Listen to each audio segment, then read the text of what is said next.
Welcome, everybody, to the PHDJ podcast. My name is Mike. And I am Joe. How are you, my friend? Good, brother. Good, brother. Pre-record. As always, we should talk about, we are recording this one on Wednesday, February 5th. Yep. A week in advance. So if anything major happens in the DJ industry or the music industry or just life itself, and we don't reference it, we're not being callous and our heads are not in the sand. Yeah.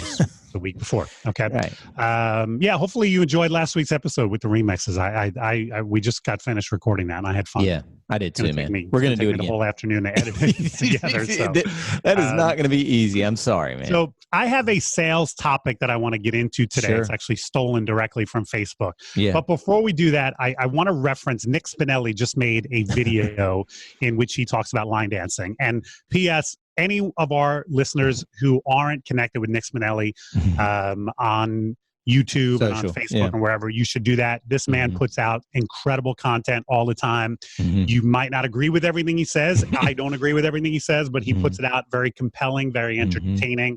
The man is definitely worth following. And he made a video talking about how he hates line dances and doesn't want to play them and will only play them, by request from the client. And even then, it sounds like he might talk them out of it. And I'm fine with that. I think Nick vocalizes his reasoning on it perfectly. And he and I just disagree on that subject.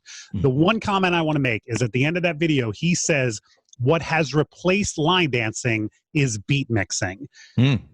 And while I agree, Joe, you and I have talked about the fact that beat mixing is so much more important nowadays than it was a decade or more ago. Right. Saying that one thing replaced another thing is basically saying that you can't do both at the same time. And that's the one thing that I really disagreed on with Nick's video. I beat mix a lot at my events, but I also love doing line dances. If my client asks me for the Cupid Shuffle, I'm happy to get out there and do it. And not only that, if my clients don't give me an opinion on line dances and I feel I need it, I look at line dances as a tool to pack my dance floor, and they often do. So that's where Nick and I completely disagree, and I'm great with that. But don't make it sound like you can either do line dances or beat mix. You can't do both, because myself and plenty of other DJs are examples where you can do both. Sure. So I'll beat mix right into the cha-cha slide for you. Exactly. Yeah. I mean, I will do the Cupid Shuffle and beat mix out of it with Shake It Off. I mean, that's, it's a common mix that I'll do. But throughout the evening, I am beat mixing a lot, but I can also get on the dance floor and lead a line dance. So that's it. I know you, and we've even had Nick on this podcast to talk about that topic. Sure. So, my comment is, with the amount of money that I charge, I will play damn near anything the client wants. Right. No, I will play anything the client wants. Pretty much. And Nick, and listen, Nick, to his credit, makes that point. It's at the very end of a 9-minute video, which is basically killing line dances. And again, that's his opinion. I'm fine with it. I disagree with it, but I'm fine. But I just wanted to make that point. If you've seen the Nick video, you might come away from that saying, "Oh, I have to choose between line dancing or beat mixing." You don't. You can do both. Right. All right. So my main topic, this comes. I'm always looking at the different DJ Facebook groups and questions that pop up, and I will often save them, because I'll say this would make a good, future podcast. And actually, this was just from this week, or I guess when this drops last week. Joe Sharn Weber, and I hope I got that right. Joe and I are connected on Facebook. Yeah, I've seen his name come up. Yeah. And where's Joe from? Sorry, Joe. I can't tell. Sorry. But Joe asked a great question in the wedding and event DJ entertainers group. Yeah. What are your favorite questions to ask potential couples? And I thought this was really good, and I will share some of the answers on the Facebook group. But first of all, let's not get into the basics, Joe. Let's assume somebody has filled out our contact form. So in other words, not what's the date of your wedding, where is your wedding going to be? We have the basics. I guess this is the assumption, and I'm going to make this assumption. You finally either get them on the phone or get a face-to-face appointment with them. Give me some questions that Joe Bunn uses to kind of get the ball going on, conversation, getting a feel for them and everything else. Yeah. I do want to just touch briefly on what you just said, Mike. I feel like, guys, if you're especially in an in-person consultation, There's no way they filled out an inquiry form and you don't at least have their wedding date and their venue. And to kind of ask them that when they show up is almost like you're unprepared. So be prepared. I'll tell you a great tip. If something I stole from Mike years ago, if you go to the elite offices, when they have appointments, the couple's names and such are up on the board and it says like, welcome Katie and Steve or whatever. We do that with the PowerPoint presentation we showed during our thing, and it'll say, welcome Katie and Steve. And then even under it in smaller font, it'll say August 7th, 2020, the barn at blah, blah, blah hill or whatever it's called. So it's just a little cheater for you in case you space, when you sit down for your consultation. So just be prepared. Don't ask them that question again. It just makes you look a little bit unprepared and unprofessional, in my opinion. Right. Good tip. And yeah, as far as the TVs go, when we moved into our office, I put 2 TVs in the lobby. Yeah. And the guy who installed them said, hey, by the way, these came with the they're basically like for restaurants. Retail TVs. Yeah. Exactly. And it came with a software that you can scroll something on the bottom of the TVs, specials, drink specials or whatever. And I said, oh, so we do that every morning now. Any appointment. So we have that day, 3 o'clock, Stacy and Joe are coming in to meet with Mike. Boom. And we've had clients comment on that. They're sitting in the lobby going, oh, you guys were expecting us. Yes. So yeah, it's really kind of a cool thing we do. Thanks. I agree, Mike. Yeah. I stole that.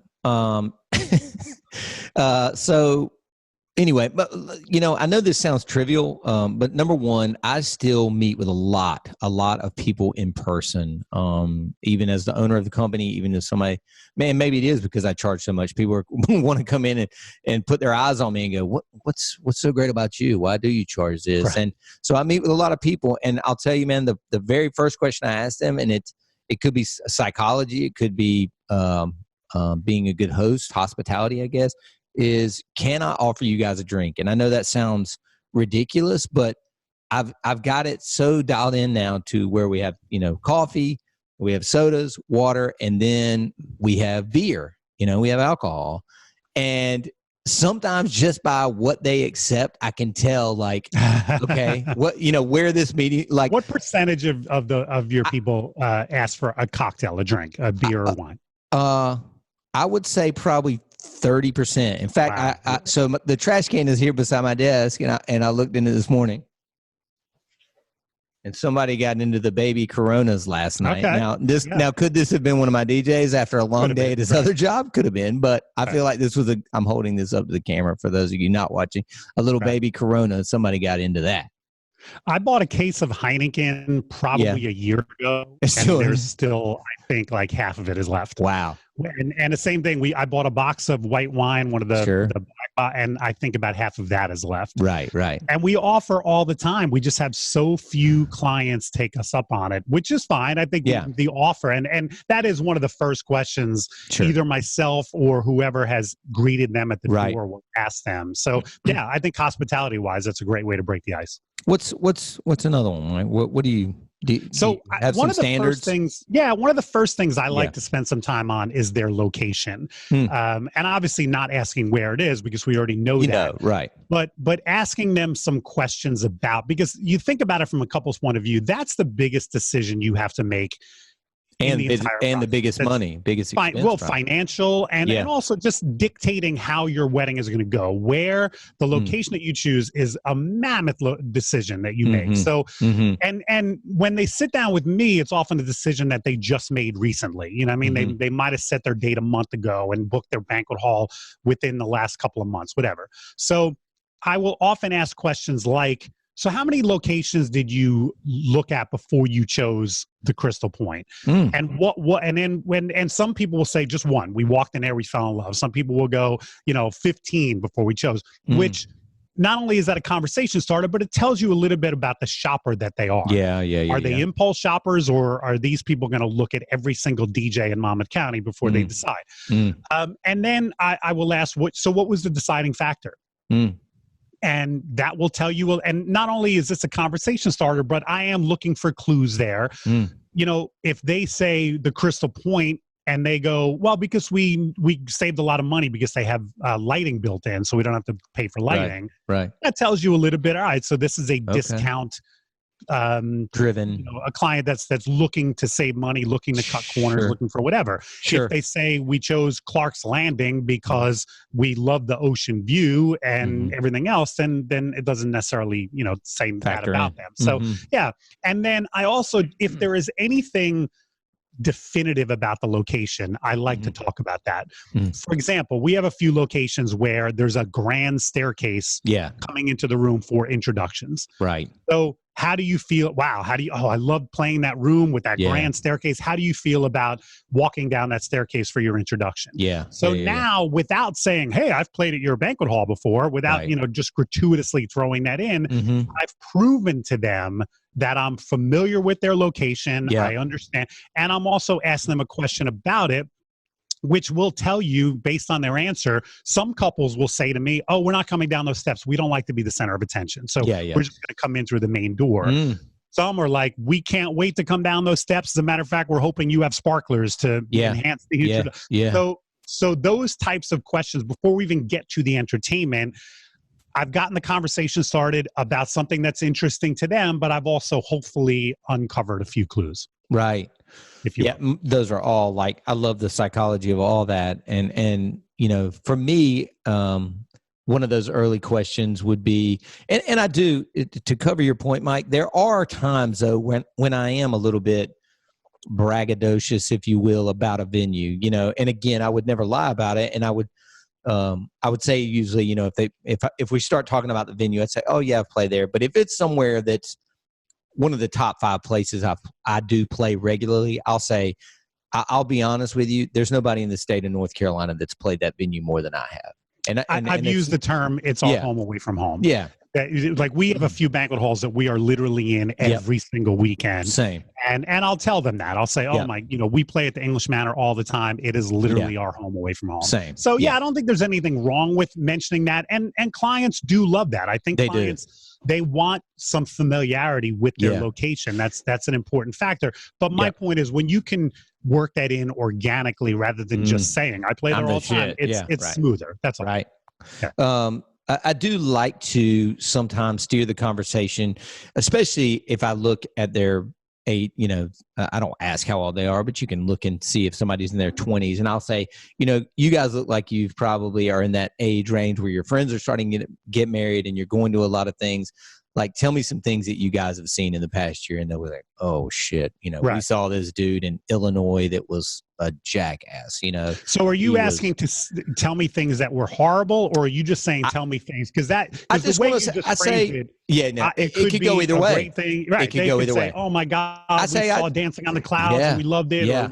Or, we saw the worst DJ ever. Yep. I just say, give me a 2019 recap of the weddings y'all went to. And it could go either direction. You know what I mean? Right. We saw this guy that was awesome. Heck, we would have gotten him down here, but it was too expensive. We heard you're the guy here. Or it could go to this guy was the worst. He had a sparkle vest. He had gaps between the songs. Like, what are we doing? Like, are you that guy? And I'm like, no. So it's just a good indicator of what they've seen and what they liked and what they hated. Cool. I like that. Yeah. So one of the first responses on the Facebook post is, what is your vision for your wedding day? Wow. I like that question. To me, it's a little bit broad. Broad, yeah. I like to narrow it down a little bit. What is your vision for the entertainment? What is your vision for dancing? But I do think that that's a good conversation starter. And hopefully the client understands what you're asking and answers in some, cogent form. But I think something like that is good before you even get into this specific stuff you want to talk about. Yeah.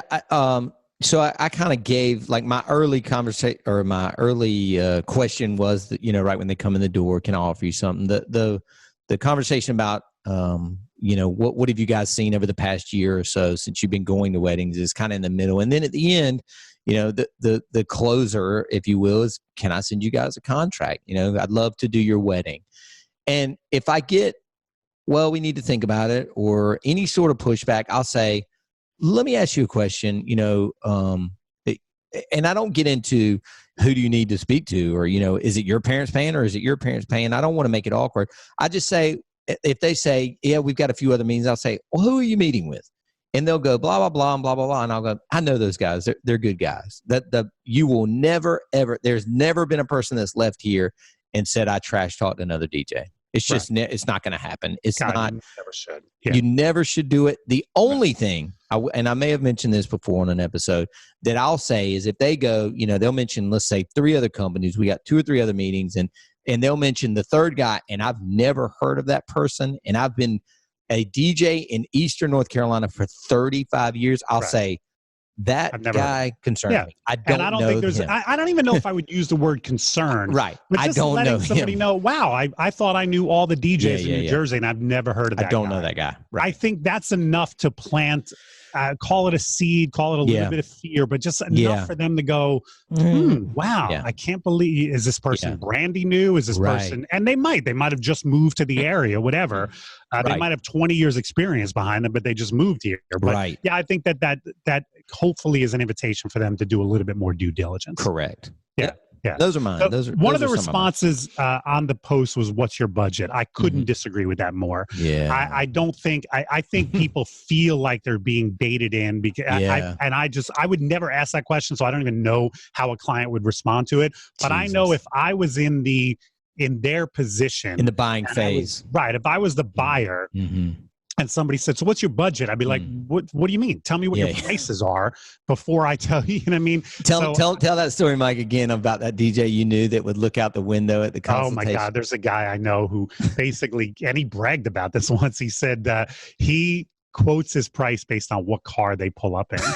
So if they pull up in a Mercedes, he's got his top dollar price sheet. And if they pull up in a jalopy that's falling apart, he's got his, I remember him bragging about that. And I was like, God, this isn't something to brag about. Like, you're really proud of that? I'm pretty sure that's even going it's bad, man. Yeah. And if you know that as a client, you go, "Hey, can I borrow that shitty car so I can get a better price?" I'm going to take my son's shitty car that they're driving to college so I can get a better price. Backfires when you pull in. So somebody responded to the post, and this kind of goes to, so how do you say it? What's your closing line? Can I send you guys a contract? Can I send you guys a contract? Somebody wrote, "Is that a definite booking then?"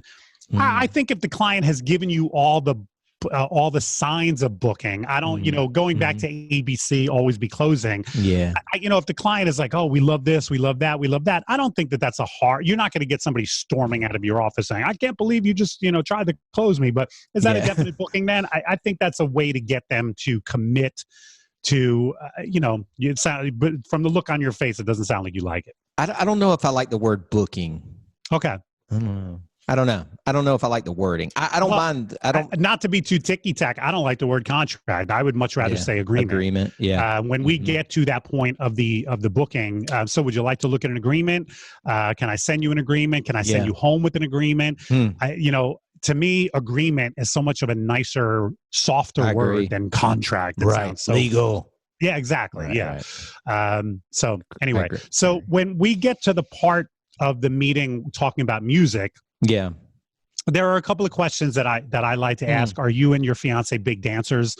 I think that's a great way to kind of determine, they're going to let us know. Yeah, we love dancing. In which case I've got some advice for them about, hey, just make sure you carve out enough time.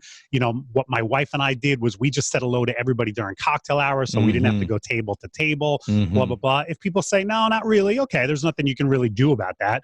I still want to work with them. I'm not going to turn down their business, but that kind of tells you where you might fall in terms of the priorities.